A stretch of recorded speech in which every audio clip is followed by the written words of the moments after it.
নমস্কার বন্ধুরা, আমি মৃন্ময় আবারও চলে এসেছি একটা তোমাদের সঙ্গে নতুন ভিডিও নিয়ে। তো আজকে আমি দেখাবো জবা গাছের প্রতিস্থাপন, কিভাবে একটি জবা গাছ তোমরা সুন্দর করে টবে করতে পারবে এবং প্রচণ্ড পরিমাণে সেটি থেকে ফুল পাবে, এবং সেটি কিভাবে আরও সুন্দর এবং ঘন আরও ঝোপালো হতে পারে, এবং তার মাটি কী রকমভাবে তৈরি করবে যাতে কোনো জল না জমে গাছটি তোমাদের নষ্ট হয়ে যায়। তো সেই সব বলবো সামনের ভিডিওতে। তো দেখতে থাকো, ভালো লাগলে কমেন্ট করবে, আর কোনো কোশ্চেন থাকলেও আমাকে কমেন্ট করে জানাবে, আমি সেটি রিপ্লাই দেওয়ার চেষ্টা করব। তো সবার প্রথম আমাদের একটা জিনিস জেনে রাখতে হবে, জবা গাছের শেকড় প্রচণ্ড পরিমাণে বৃদ্ধি পায় এবং গাছটি প্রচণ্ড লম্বা হয়ে যায়। তো তার জন্য আমাদের ঠিক একটা গাছের জন্য আমাদের মোটামুটি এরকম 10 থেকে 12 ইঞ্চির একটা টব লাগবে, যাতে তোমার মোটামুটি 2 থেকে 3 বছর গাছটিকে আর রিপোর্ট করতে না হয়, কারণ জবা গাছ বেশি রিপোর্ট করা দরকার পড়ে না। তো তার জন্য একবারেই যখন তোমরা গাছ কিনে আনবে তখন এরকম বড় সাইজের টব কিনে আনবে। মাটির টবেও তোমরা দিতে পারো, তবে মাটির এত বড় টব রাখাটা একটু প্রবলেম, তার জন্য আমি প্লাস্টিকেরই নিয়ে এসেছি। তবে মাটির যদি কোনো টব হয় তাহলে কিন্তু সেটা সব থেকে ভালো। তো সবার প্রথমে তোমাদের দেখিয়ে দেবো মাটি আমি কি নিয়েছি জবা গাছের জন্য। জবা গাছের জন্য নিয়েছি তোমার মোটামুটি 40% থেকে 50% বালি। মোটা দানা বালিটা নেওয়ার চেষ্টা করবে একটু, তাহলে খুবই ভালো হবে। তারপর নর্মাল বাগানের মাটি, খুবই সুন্দর একদম ঝুরঝুরে বাগানের যে শুকনো মাটি, সেই মাটি, এবং নিয়েছি একটু ভার্মি কম্পোস্ট। তো এই তিনটির মিশ্রণ, এবং খাবার হিসাবে আমরা যেটা দেবো, বা আমি বেশিরভাগই যেটা দিই, মোটামুটি এই টবের তুলনায় ঠিক দেখতে পাচ্ছ তোমরা এতটা পরিমাণে শিংকুচি এবং হাড় গুঁড়ো, যেটা আমার আগে থেকে কেনা ছিল এবং অনেকটাই ডিকম্পোস্ট হয়ে গেছে এখন, তো এটা আরও ভালো কাজ করবে। মোটামুটি এতটা। আর নিয়ে নেবো একটু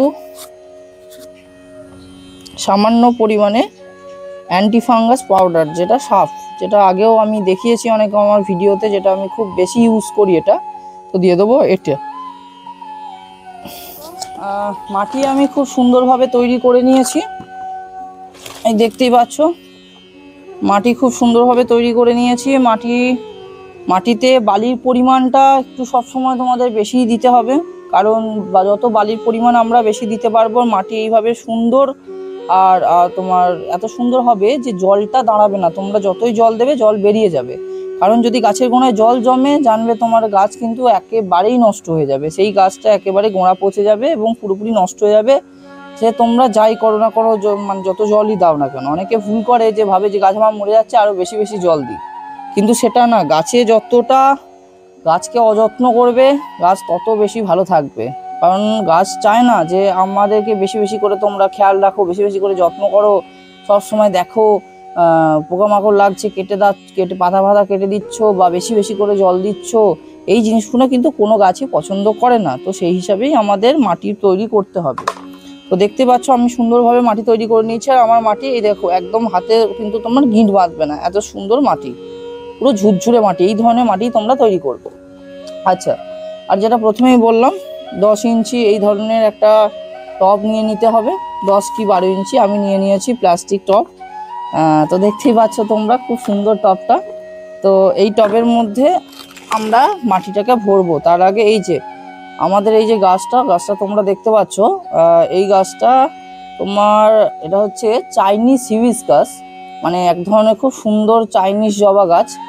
আমি স্ক্রিনের মধ্যে তোমাদের এর ফুলটা কিছুদিন আগে ফুটেছিল, তো স্ক্রিনের মধ্যে তোমরা দেখতে পাবে এর ফুলটা হলুদ রঙের হয়, খুব ছোট্ট ছোট্ট ফুল হয় এবং প্রচণ্ড ঝাঁকালো হয়, আর প্রচুর পরিমাণে ফুল হয় নর্মাল জবা গাছের থেকে। আমাদের দেশীয় জবা গাছের থেকে অনেক বেটার। অবশ্যই দেশীয় জবা গাছটা খুব ভালোই, কিন্তু দেখতে সুন্দর এটা প্রচণ্ড। তো যাই হোক, এটা আমরা সামান্য কি করেছি, আমি এই যে নিচের যে মাটিটা থাকে এটা থেকে একটু তোমরা হালকা ভেঙে নেবে, তাতে কি হয় এটা লুজ হয়ে যাবে এবং তারপরে তোমরা রিপোর্ট করবে। আচ্ছা, তো আমি ফটাফট এটা করে নিই। কিন্তু মাটি যেমন বললাম তোমরা চেষ্টা করবে এইভাবে মাটি লাগানোর, আর দেশি জবার মাটিটাতে একটু তোমরা বালির পরিমাণ কম দিলেও কোনো প্রবলেম বিশেষ হবে না, কিন্তু এই জবার ক্ষেত্রে কিন্তু তোমাদের বালির পরিমাণটা একটু বেশি রাখতেই হবে। এবং দেশি জবাতে আমাদের খুব একটা বিশেষ প্রবলেম কিছু হয় না, এই জবাতেই একটু প্রবলেম হয়। তো ঠিক আছে, আমরা এভাবে মাটিটা ভরে নেবো সুন্দরভাবে। আর টবের নিচে অবশ্যই ছোট ছোট খোলাং কুচি দিয়ে দেবে, যাতে মাটিটা কোনো রকমভাবে বেরিয়ে না যায়, কারণ মাটি তো বেরিয়ে যাওয়ার একটা প্রবলেম হয় ফুটোর মধ্যে দিয়ে। আর ফুটো না রাখলেও তোমার জল বেরোবে না। কিন্তু অনেকে কি করে আমি দেখেছি, কাপড় দিয়ে ঢাকা দিয়ে দেয়, কোনো টিস্যু পেপার দিয়ে ঢাকা দিয়ে দিচ্ছে। তো সেই জিনিসটা কিন্তু একেবারেই তোমরা কখনোই করবে না, ঠিক আছে। আর মাটিটা এমনভাবে মাটি নেবে যাতে কোনো সেই মাটির মধ্যে কোনো কাঁকড় বা কোনো কিছু যাতে না থাকে। তো সেই রকমই মাটি তোমরা চেষ্টা করবে করার।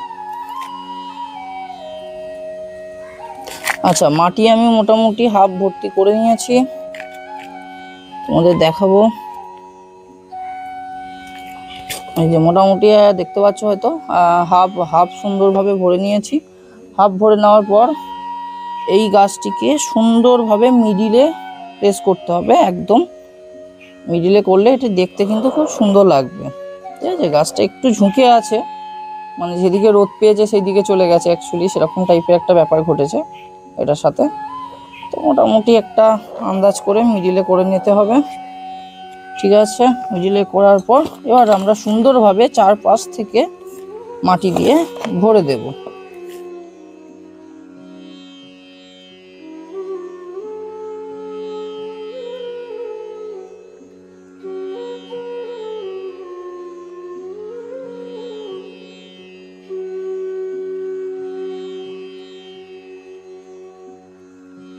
তো সব সময় যখনই কোনো টবে গাছ লাগাবে কিন্তু মোটামুটি এই ধরো এরকম মাপের 2 আঙুল কিন্তু গ্যাপ ছেড়ে দেবে। এই গ্যাপটা 2 আঙুল গ্যাপ ছাড়বে, খুব বেশিও না, কিন্তু এই 2 আঙুল গ্যাপ কিন্তু ছাড়বে। 2 আঙুল ছাড়লে কি হবে, তোমাদের জলটা এর মধ্যে বসে যাবে সুন্দরভাবে। না হলে তোমরা জল দিলে জল ওভারফ্লো করে পড়ে গেল, অনেকে কি করে এতটা অবধি মাটি দিয়ে দেয়, জল ওভারফ্লো করে পড়ে যায়, তাতে কিন্তু ওপর মাটিটা তোমার ভিজে যায়, ওপরের শেকড়গুলো জল পায়, কিন্তু অ্যাকচুয়ালি এর যে জবা গাছের শেকড় হয় মাটির অনেক নিচে অবধি যায়। তো সেই শেকড়গুলো কিন্তু একেবারেই তোমাদের জল পাবে না। তো সেই জন্য চেষ্টা করবে সবসময় এতটা মতো গ্যাপ রাখতে, এবং যখনই জল দেবে ভর্তি করে জল দেবে, সুন্দর করে জল দেবে। আর এই দেখো মাটি করার পর এইভাবে মাটিটাকে সুন্দর করে একটু টিপে দেবে। টিপে দেওয়ার ফলে কি হবে, এখানে যে এয়ারটা থাকবে তার এয়ারটা রিলিজ হয়ে যাবে এবং কোনো রকম কোনো হাওয়া বাতাস ঢুকবে না, যার জন্য শেকড়টাও ভালো থাকবে। এই যে দেখতেই পাচ্ছ আমি সুন্দর করে দিলাম, কমপ্লিট আমার কাজ, দেখতেই পাচ্ছ। এবার এতে কিন্তু ভিডিওটি শেষ নয়, ভিডিওটি আরো কিছুটা আছে, দেখতে থাকো তোমরা। অনেকেই হয়তো ভাববে স্কিপ করবে না ভিডিও, এবার অনেকে স্কিপ করে দেয়। তো মাঝে কিছু টিপস আছে যেগুলো অনেকে বুঝতে পারে না, যার জন্য রিপোর্ট এইভাবে নিয়ম মেনে রিপোর্ট করার পরও গাছ কিন্তু নষ্ট হয়ে যায়। তার জন্য তোমরা কি করবে, এই যে ধরো তোমার সুন্দরভাবে এই যে রিপোর্ট করলে গাছটিকে কিন্তু মিনিমাম 5 থেকে 6 দিন তোমাদের ছাওয়া জায়গায় রাখতে হবে, বৃষ্টির হাত থেকে বাঁচাতে হবে, রোদের হাত থেকে বাঁচাতে হবে। কোনো রকম কোনো বৃষ্টির জল বা রোদ, ডাইরেক্ট কোনো রোদ যেন এর মধ্যে না পায়, সেই চেষ্টা কিন্তু তোমাদের এসে করতে হবে। এটা খুব কিন্তু গুরুত্বপূর্ণ একটা জিনিস, রোদ বা বৃষ্টি একদমই 5 থেকে 7 দিন যেন না লাগে। ঠিক আছে, সুন্দরভাবে তোমরা হয়তো আশা করি অনেকেই বুঝে গেছো। যদি কোনো রকম কোনো ডাউট থাকে কমেন্ট করতে পারো, আমি তার রিপ্লাই নিশ্চয়ই দেবো, বা আমার ফেসবুক পেজে গিয়ে বা আমার ফেসবুকে গিয়ে তোমরা মেসেজও করতে পারো, সেখানেও আমি সুন্দরভাবে তোমাদের রিপ্লাই দিয়ে দেবো। ঠিক আছে, আর এটা কি করবে, জল যেটা দেবে তোমরা এক ধরনের পাওয়া যায়, যেটা তোমরা জানবে অনেকে, হিউমিক অ্যাসিড, পুরোপুরি অর্গানিক সেটা। তো তোমরা কি করবে, এখানে হিউমিক অ্যাসিডের জল, সামান্য একটু হিউমিক অ্যাসিড 1 লিটার জলে গুলে সেই জলটা এখানে দেবে। আমার কাছে এই মুহূর্তে হিউমিক অ্যাসিড নেই, তাই আমি দিয়ে তোমাদের দেখাতে পারলাম না, আমি পরে হয়তো দেবো, বা হিউমিক অ্যাসিডের ব্যাপারেও পরে একটা ভিডিও নিশ্চয়ই আমি আপলোড করব।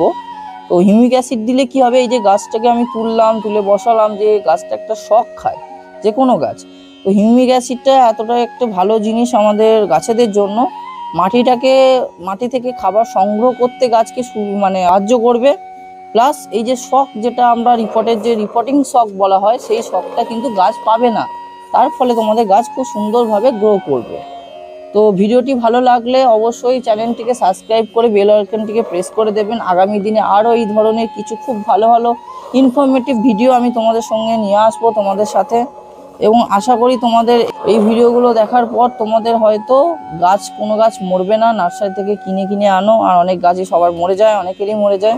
তো হয়তো এইভাবে এই প্রসেসেই যদি তোমরা কাজ করতে থাকো আমার ভিডিও দেখে, তাহলে আশা করি তোমাদের কিন্তু একদমই কোনো গাছ মরবে না, গাছ সুন্দর সতেজ থাকবে এবং ফুলে ভরে উঠবে। আর একটা ছোট্ট জিনিস তোমাদের আমি টিপস বলে দিই ভিডিওটি শেষ করার আগে। তোমাদের অনেকে আছে গাছে গাদা গাদা খাবার দাও, প্রচুর খাবার দাও, এই দাও ওই দাও, কিন্তু অথচ ফুল আসছে না। তো ওই ভুলটা করবে না, গাছকে একটু অযত্নে ফেলে রাখবে। যত বেশি গাছকে যত্ন করবে, প্রকৃতি নিজের যত্ন নিজে করতে পারে, আমাদের লাগে না। সময় মতো একটু আধটু জল দিও, তাহলেই হবে। অতিরিক্ত যত্ন করতে গেলে কিন্তু এই গাছ নষ্ট হয়ে যাবে। তো সবাই একটু ওইভাবেই প্রসেস ফলো করে গাছ করবেন, আর বেশি বেশি করে গাছ করুন। সবুজে থাকুন, সবুজে বাঁচুন। নমস্কার, দেখা হচ্ছে পরে কোনো একটা আবার নতুন ভিডিওতে।